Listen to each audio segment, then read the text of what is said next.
اگر ہاتھ نہیں باندھتے ہیں تو بھی نماز ہو جاتی۔ یہ 4 امام بہت مشہور ہیں۔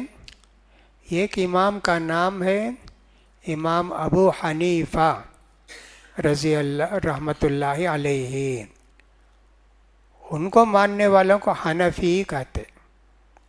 دوسرے ایک بڑے امام جو مدینے میں پڑھاتے تھے حدیث، ان کا نام ہے مالک ابن انس رحمۃ اللہ علیہ۔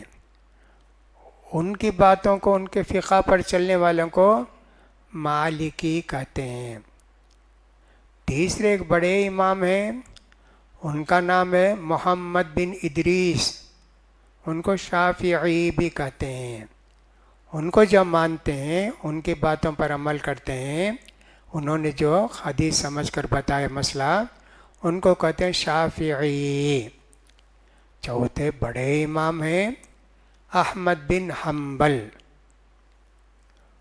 وہ جو حدیث سمجھ کے مسئلہ بتائے، ان کے مسئلے پر عمل کرنے والوں کو حنبلی کہتے ہیں۔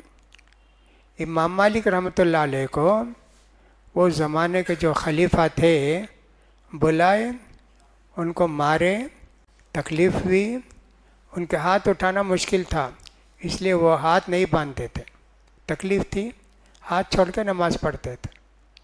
اب ان کے ماننے والے سمجھ گئے ہاتھ چھوڑ کر نماز پڑھنا، وہ لوگ ہاتھ نہیں باندھتے، وہ لوگ ہاتھ نہیں باندھتے۔ افریقہ میں امام مالک رحمۃ اللہ علیہ کو ماننے والے زیادہ ہیں، افریقہ میں زیادہ ہیں۔ آج سے میرے خیال میں 40 سال پہلے کی بات ہوگی، وہ جو ٹرپلن کی بڑی مسجد ہے ٹرپلیکن کی، وہاں آئے تھے یہ افریقہ والے، کوئی بڑے بڑے لوگ آئے تھے، ہو سکتا ہے کہ کوئی وہاں کا وزیر وغیرہ، وہ لوگ نماز پڑھے، ہاتھ چھوڑ کر نماز پڑھے۔ سب کو تعجب ہوا، ارے انہوں ہاتھ چھوڑ کر نماز پڑھتے ہیں؟ امام مالک بولے نہیں ہاتھ چھوڑ کر نماز پڑھو، بلکہ وہ خود بھی بولے ہیں، حدیث لائے ہیں اللہ کے رسول ہاتھ باندھے، لیکن دیکھنے والے ان کو دیکھ کر ہاتھ نہیں باندھتے ہیں۔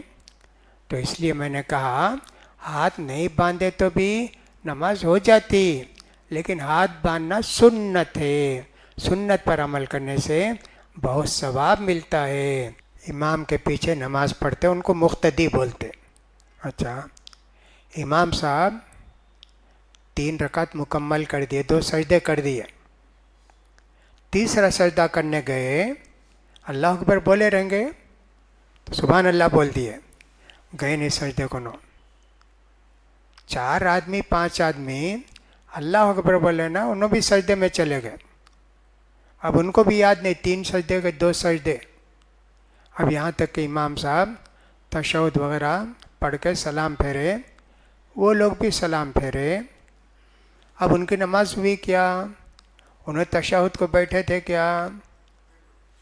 تشہد کا اگر نہیں بیٹھے تو آخری تشہد فرض ہے، گئے مرتبہ بتایا آخری تشہد فرض ہے، اس لیے ان کی نماز نہیں ہوتی، انہوں پھر سے نماز پڑھنا۔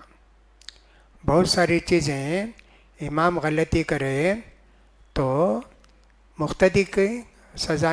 ہم لوگ سمجھو امام کے پیچھے نماز پڑھ رہے ہیں، جی امام برابر نماز پڑھاتے ہیں، ہم کیا سمجھے 2 رکعت ہو گئی، تشہد کو بیٹھ گئے، امام صاحب اٹھ گئے، بھول ہو گئی نا، وہ بھول معاف ہے، امام کے پیچھے ہے نا، لیکن یہاں تشہد پڑھے نہیں پڑھنے کی وجہ سے ان کی نماز نہیں ہوتی۔ آخری تشہد فرض ہے، اس لیے ان کو نماز دہرانا چاہیے، پھر سے نماز پڑھنی چاہیے۔ ایک آدمی کی عصر کی نماز چھوٹ گئی، دیر ہو گئی، سو گیا یا کچھ بھی تھا، اب مغرب کو آیا، اب امام صاحب مغرب کی نماز پڑھا رہے ہیں، ان کے ساتھ شامل ہو جانا عصر کی نماز کی نیت کر کے۔ انہوں 3 رکعت پڑھ کے سلام پھیر دیے، ہم اٹھ کر 1 رکعت پڑھ لینا، 1 رکعت ہم اٹھ کر پڑھ لیں گے، ایسا کریں گے۔ ترتیب رہنا، پہلے عصر، بعد میں مغرب، بعد میں عشاء، یہ ترتیب رہنا، اس کا خیال کرو۔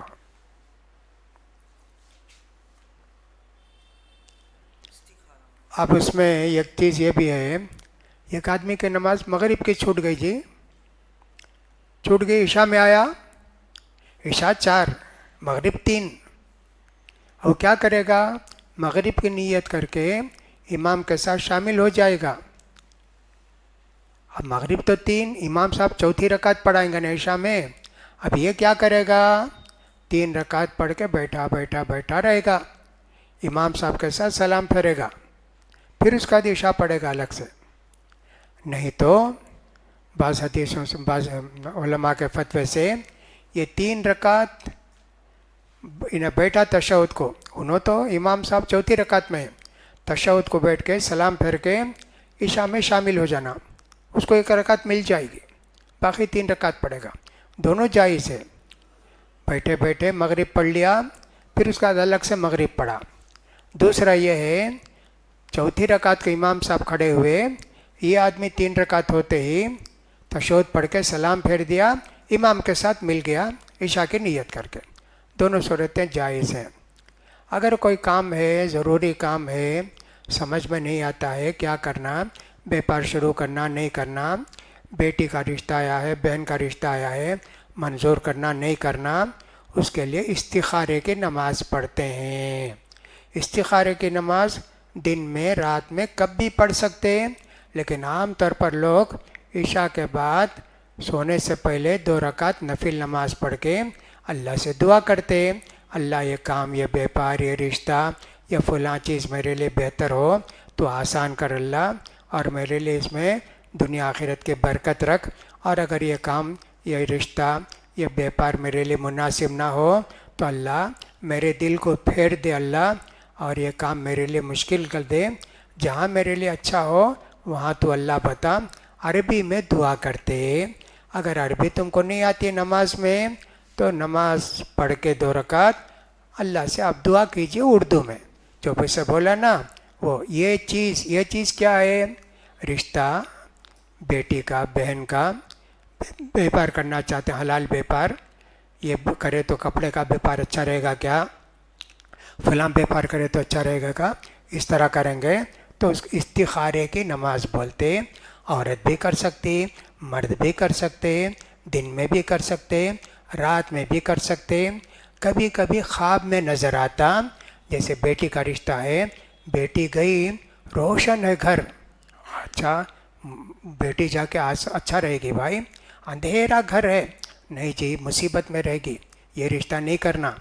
دکان دیکھے، کون بھی خریدنے آتا نہیں ہے، خواب میں دیکھے تو نہیں جی بیپار یہ چلے گا نہیں، دیکھے خواب بہت لوگ آتے خریدنے، ماشاءاللہ یہ بیپار اچھا رہے گا، کبھی خواب میں ایسا دیکھے، کبھی تسلی ہوتی نہیں یہ کرنا ہے، یہ ٹھیک ہے، 2 بھی ہوتا، خواب دیکھنا کیا بھی ضروری نہیں ہے۔